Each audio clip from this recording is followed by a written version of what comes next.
पहली बार असद का कसाई खाना। किसी शव का सिर गायब है, किसी शव से आंख गायब है, किसी के जिस्म से नाखूनों को नोच लिया गया है, किसी के मुंह से दांत गायब हैं, तो किसी के शव से दिल ही निकाल लिया गया है। तस्वीरें ऐसी हैं जिसे दिखाना मुमकिन नहीं है।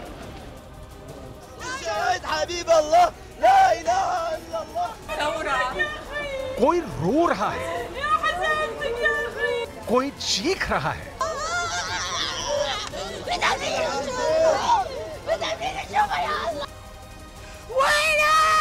कोई चिल्ला रहा है, कोई अपनों के शव को पहचानने की कोशिश कर रहा है,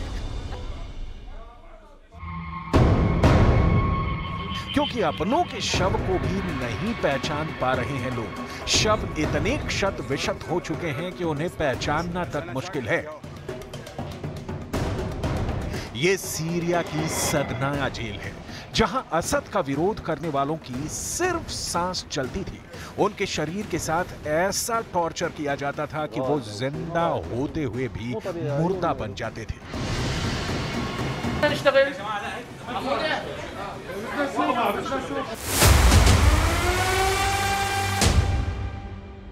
सीरिया में राष्ट्रपति बशर अल असद के देश छोड़कर भागने के बाद विद्रोहियों ने सदनाया जेल पर कब्जा कर लिया और जेल से हजारों कैदियों को रिहा कर दिया।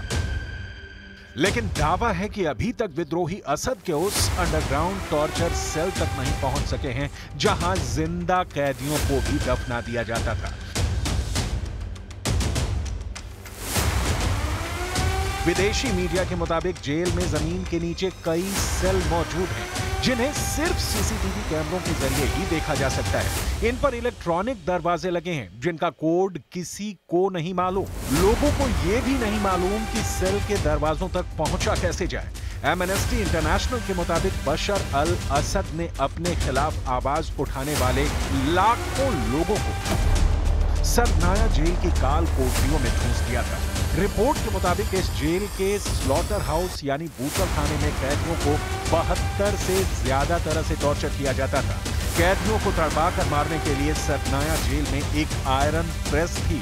इस जेल में 1,57,000 से ज्यादा लोगों को यातनाएं देकर मारा जा चुका है, जिनमें 5,274 बच्चे और 10,221 महिलाएं भी शामिल हैं।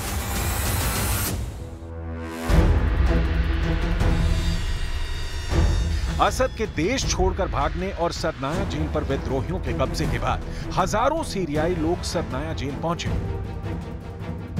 उन्हें उम्मीद थी कि असद के शासन के दौरान गिरफ्तार या लापता उनके परिजनों के बारे में कोई जानकारी मिल सकती है, लेकिन ऐसे खुशनसीब बहुत ही कम लोग निकले जिन्हें उनके अपनों की सांसें चलती हुई मिली। अभी भी लोग अपनों की तलाश में असद के अंडरग्राउंड बूचड़खाने की तलाश में लगे हैं, क्योंकि जेल से हजारों लोग लापता हैं।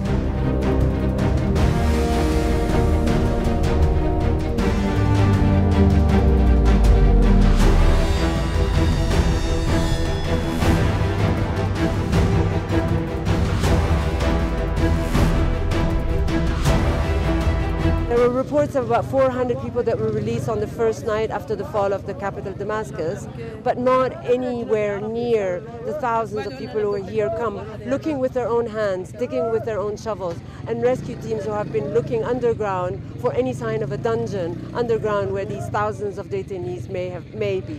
There are a number of prisons around Syria, but this one has the most notorious. भट्टियों में जलाई जाती थी लाशें। सदनाया जेल में असद के विरोधियों को रोजाना फांसी दी जाती थी। लोगों की लाशों को भट्टियों में जला दिया जाता था। असद सरकार के पतन के बाद जेल में घुसे मानवाधिकार संगठन के कार्यकर्ताओं ने दावा किया कि पहली नजर में देखने में ऐसा लगता ही नहीं है कि सदनाया कोई जेल है। यह बशर अल असद का कोई कसाई खाना था, जहां इंसानों को मौत के घाट उतारा जा रहा था और उन्हें प्रताड़ित किया जा रहा था। रिहा किए गए कैदियों ने जेल के खतरनाक इलाकों के बारे में भी बताया है। मानवाधिकार संगठनों के हवाले से विदेशी अखबारों में छपी रिपोर्ट्स के मुताबिक कैदियों को तड़पाकर मारने के लिए 72 अलग अलग तरीकों का इस्तेमाल किया जाता था। कैदियों के प्राइवेट पार्ट्स में बिजली का झटका दिया जाता था। उनके प्राइवेट पार्ट्स पर वजन लटकाया जाता था। प्राइवेट पार्ट में आयरन रॉड डाली जाती थी। बारूद से कैदियों को जलाया जाता था। उनके सिर, दीवार और जेल की दरवाजों के बीच कुचले जाते थे। तड़पाने के लिए बॉडी में सुई या पिन डाल दी जाती थी। असद सरकार के पतन के बाद सदनाया जेल से बाहर आए एक कैदी ने बताया कि जेल की एक छोटी सी कोठरी में 25 लोगों को रखा जाता था। जेल के अंदर गार्डों ने पूर्ण मौन का नियम लागू किया हुआ था। कैदी बोल नहीं सकते थे, इसलिए कई कैदियों ने दीवारों पर अपनी आप बीती लिखी। असद की इस तिलिस्मी जेल में पहुंचने के लिए सिर्फ एक घुमावदार सीढ़ी है जो सलाखों से घिरी हुई है। यहां से जेल के कई विंग में जाने के रास्ते हैं। विद्रोहियों का कहना है कि जेल के तीनों विंग अपनी अलग अलग क्रूरता के लिए कुख्यात हैं। जेल की एक विंग में विद्रोहियों को आयरन एग्जीक्यूशन प्रेस मिली है। बताया जा रहा है कि इसका इस्तेमाल कैदियों को कुचलकर मारने के लिए किया जाता था। सीरिया की बदनाम सदनाया जेल में कैद सभी लोग अभी तक बाहर नहीं निकल सके हैं। वजह जेल में बना तहखाना है और उन कोठरियों तक पहुंचना लोगों का मुश्किल हो रहा है।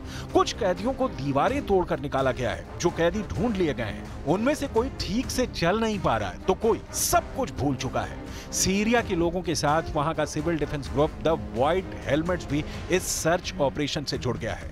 हालांकि अब भी यह सटीक जानकारी नहीं मिल पाई है कि जेल में कितने लोग कैद हैं।